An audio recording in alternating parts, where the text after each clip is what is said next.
बिस्मिल्लाहिर्रहमानिर्रहीम। अस्सलाम वालेकुम। इहदिना सिरातल मुस्तक़ीम।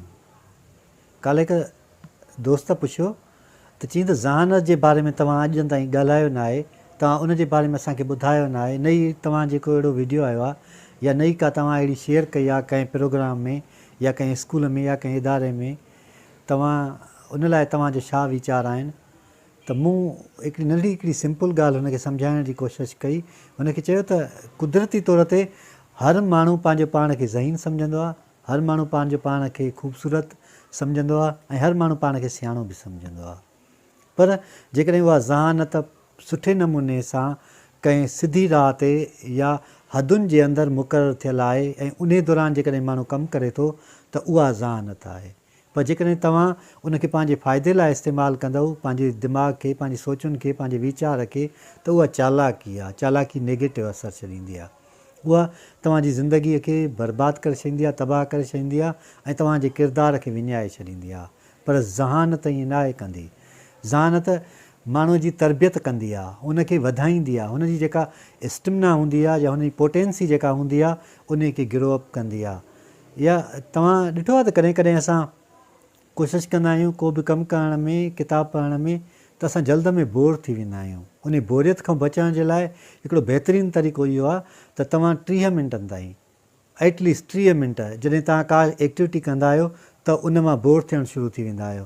ऐं 30 मिंटनि जे दौरान जेकॾहिं तव्हां उहा एक्टिविटी ॿिए नमूने सां कंदव, कंहिं ॿिए तरीक़े सां कंदव, त उहा तव्हां में वरी साॻी दिलचस्पी पैदा कंदी, तव्हां में इंट्रस्ट पैदा कंदी, या उहा वणंदड़ कैफ़ियत तव्हां में ऑटोमेटिकली अची वेंदी त तव्हां उन खे ॿीहर एडॉप्ट करे सघो या ॿीहर उन खे अपनाए सघो।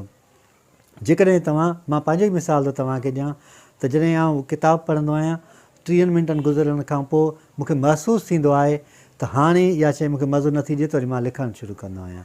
जॾहिं 2-3 ॾींहं लाॻीतो ई शाइरी वग़ैरह लिखंदो आहियां त वरी नावल ॾे दिलचस्पी वधणु शुरू थींदी आहे ऐं नावल लिखणु शुरू कंदो आहियां या नावल पढ़णु शुरू कंदो आहियां।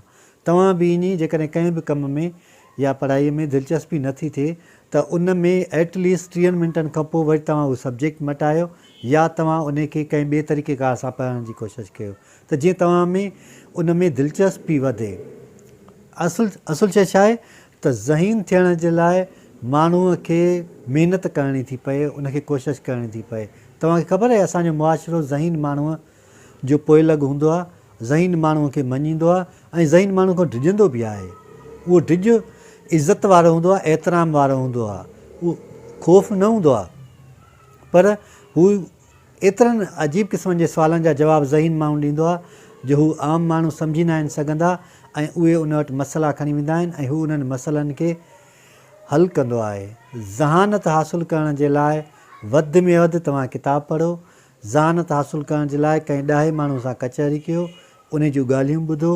ज़हानत हासिलु करण जे लाइ तव्हांखे पंहिंजे तजुर्बनि या पंहिंजे रोज़ानो जो कारोबार या जेको कमु कयो था पिया उन खे गौर सां ॾिसो, उन खे ऑब्ज़र्व कयो ऐं उन खे अहिड़े नमूने सां परफॉर्म करण जी कोशिशि कयो त जीअं तव्हांखे उन मां कुझु न कुझु लाभ मिले, कुझु न कुझु फ़ाइदो मिले ऐं तव्हां उन मां कुझु न कुझु सिखो। छो जो सिखण जो मरहलो कॾहिं बि ख़तमु कोन थींदो आहे।